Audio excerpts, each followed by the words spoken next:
Hello, everyone, and welcome to this new episode of A Chat in TheSquare, a new series by TheSquare, Mediterranean Center for Revolutionary Studies.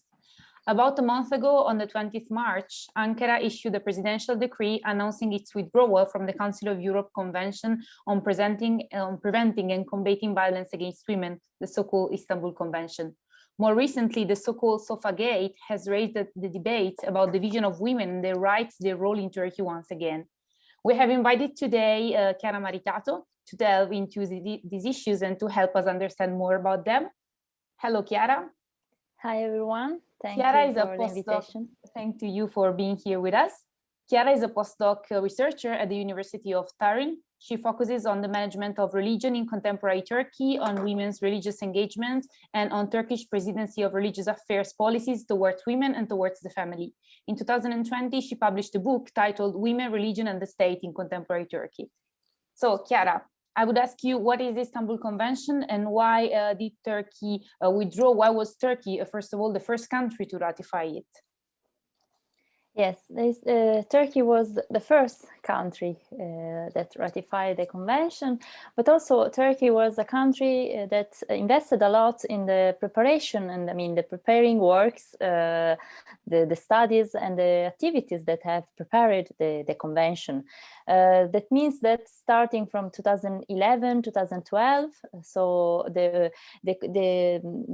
government has worked in combination with civil society organization, trying to design and to, somehow working on this convention, on the policies that through this convention could have been in the future implemented in the country. As you mentioned, the Istanbul Convention is a convention aimed to combat and preventing violence against women. At the time, the various and multifaceted women movement in Turkey was involved in this process. That means that secular, but also Muslim, feminist movement, organizations, platforms, all were invited in this let's say, opening period and opening season vis-a-vis Turkish civil society organization. At the time, of course, this opening season was promoted and, very much promoted by the European Union. In the desire to somehow empowering also civil society, but the government was very proud in showing its support and its somehow cooperation with this organization. That's why when in 2014, then the convention was ratified by the parliament, we should understand this as the end of a process that was also there on many other issues. For instance, in 2009-10, there were opening vis-a-vis, or aimed at opening debates within the civil society concerning religious minorities, concerning the importance of of a new constitution for Turkey, but also I remember very well openings concerning ethnic minorities, like Kurdish minorities in that sense. So there was a very much different atmosphere, and the convention was there also has really an output of that period. Yes.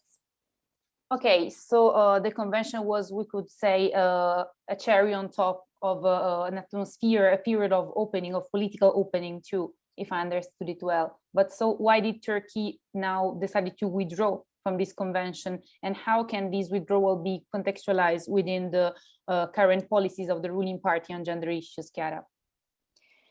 Yes, Turkey, like many other countries, like Italy, but also other European countries, has experienced an increase in violence against women. We should remember that only in 2020, last year, more than 300 women have been killed and lost their lives in Turkey. Similar data we found in Europe, as I mentioned, and the women movement in Turkey has been continuously engaged in platform to stop combating feminicides, try to raise awareness, but also implement new instruments and policies, such as shelters for women victims of violence, for instance, opening of these shelters, and also allowing NGOs and therapists to enter and to support women that are victims of violence. This activism, let's say, has been in the spotlight over the years, and the government has again started to targeting women movements in Turkey. This happened not only on the 8th of March, when the demonstration have been progressive. Every year have been stopped and somehow opposed by the police, even brutally in the past years, but also in this very in the everyday experience that victims of violence have, and plus in the policies that the government has implemented in that respect.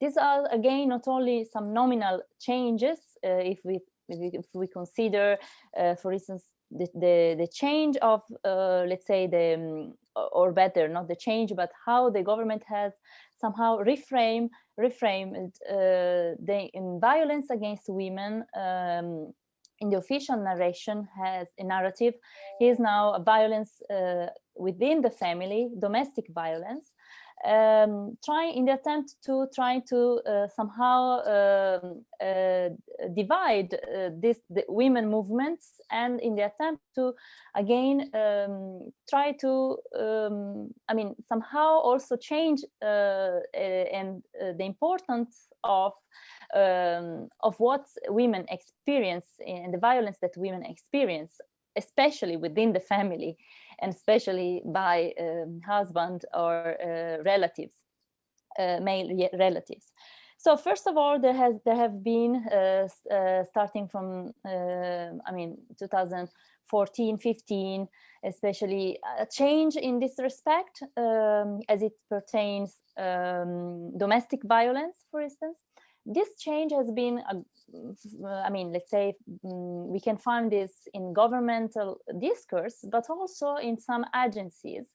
If we see, for instance, what I could experience in my research, even the Presidency of Religious Affairs, the Diyanet, is also changing its narrative as it concerns women, violence against women, and as downplayed, what was the engagement against violence.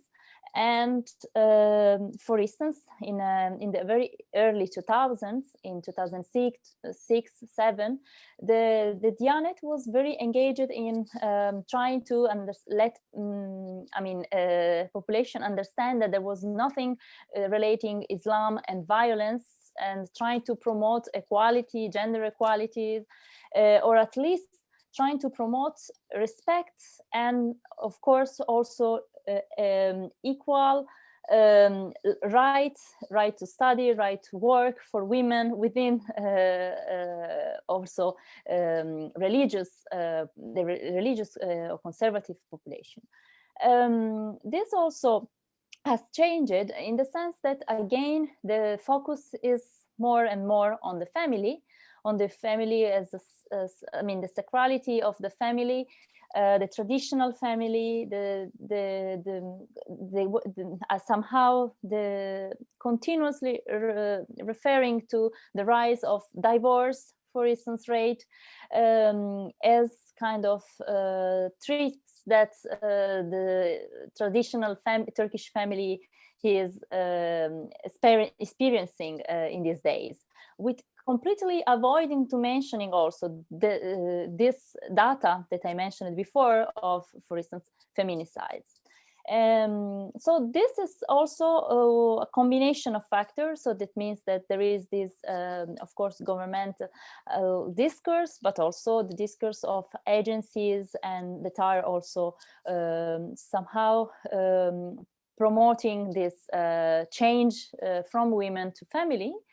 Plus, I would add another aspect that concern, and that we will see is particularly also related in today's debate on the convention, that is homosexuality. Because then the LGBT issue also in Turkey has changed a lot.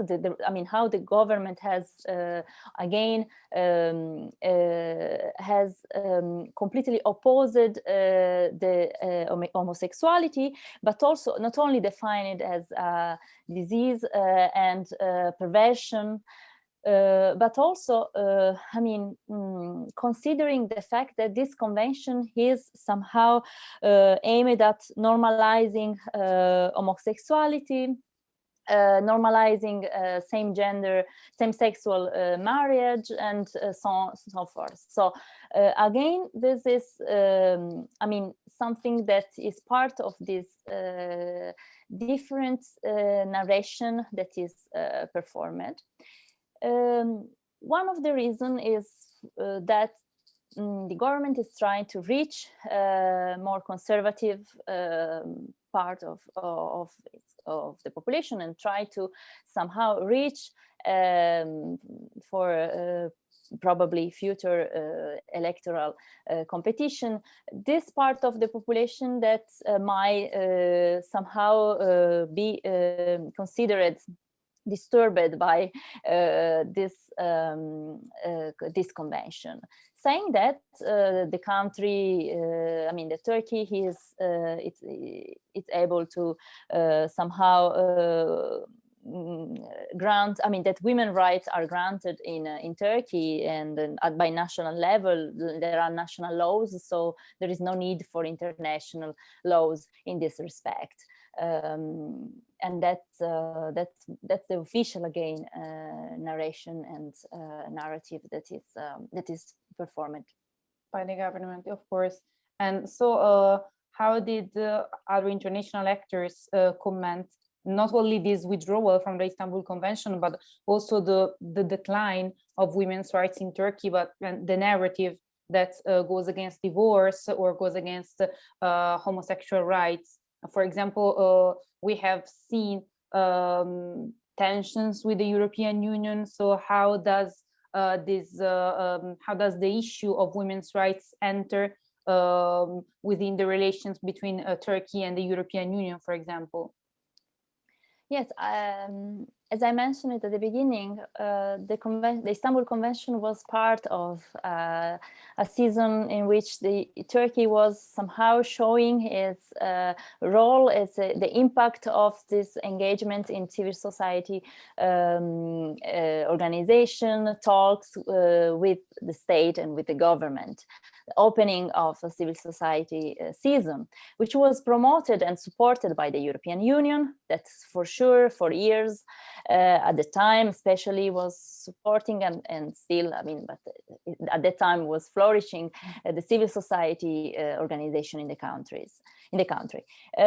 So for sure, this change is also related to a change in this relationship, in how the country has also, for instance, promoted its own, let's say, pro-governmental organization that again has played a relevant role also in the Istanbul Convention withdrawal.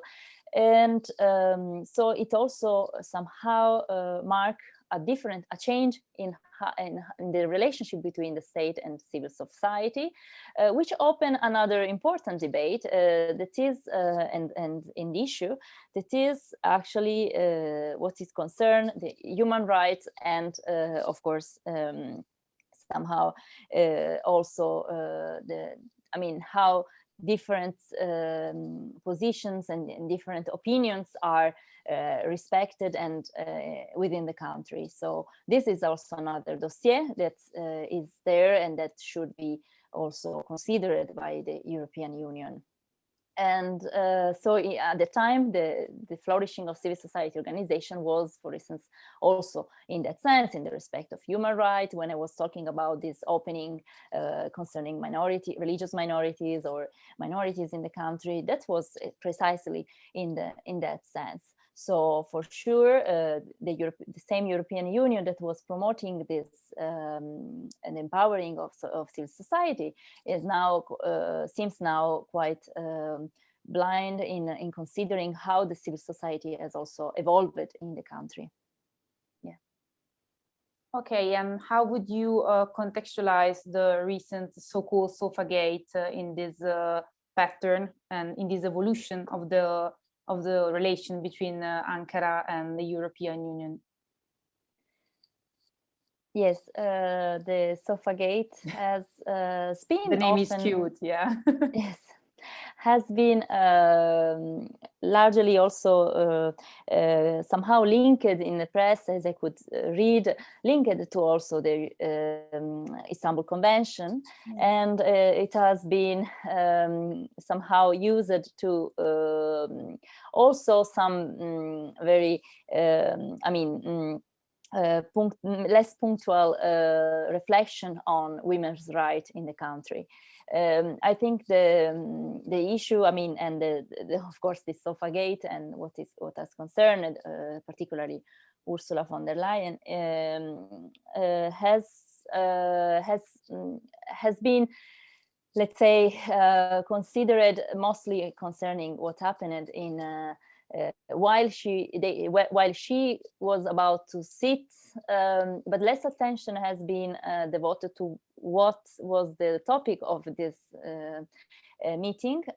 Of course, the issue is there. There have been plenty of discussion about the diplomatic protocols that can be quite, there is no need to repeat that, but it's true that the attention has been on the chairs as a way to show that a woman was not there, was not sit, of course. Less attention to the fact that the other invited, Charles Michel, has then. Has replied to this situation days after the events, and not in the immediate, not while it was going on. But less attention at all has been devoted to the content of that meeting. That's is very much important in the sense that it's apparently. That has been the meeting was also aimed at renewing. Somehow try to support again for probably 3 to 5 more years the fundings for managing and control migration from Turkey to the EU. So if we are so concerned about women's rights in the country, and also, of course, human rights in general in the country, then the issue of the chairs is quite minimal if we consider that we are probably supporting with euros again, like in 2016 it was $6 billion to Turkey. So again, the media attention has been of course mostly on that issue. It was not a courtesy, let's say, but what has been debated is probably pretty much will have more impact on both Turkey and the EU for the future years. Turkey needs money since the economic situation, the economic crisis the country is going through is very significant. So that money are extremely important. And at the same time, we are still waiting for a change in the EU migration policy that seems not so close to happen. So probably also Europe needs this agreement in order to continuously have less and less migrants and refugees in its territory. So that's the topic, and that's the issue, because after since 2016, I mean, after 5 more years, we are at the same level. We are still there negotiating and debating with Turkey how to somehow plan our future concerning migration. Yes. Thank you, Chiara, for these insights on many issues, not only what we started to talk about, but we actually delved into much more topics, very interesting ones. And maybe we will do other chats with you to focus more on the issue of migration and on other issues concerning Turkey and Turkey-EU relations. With pleasure. We would love to do so. So thank you, Chiara, and thank you everyone for following us, and stay tuned for other episodes of this series. Bye, everyone.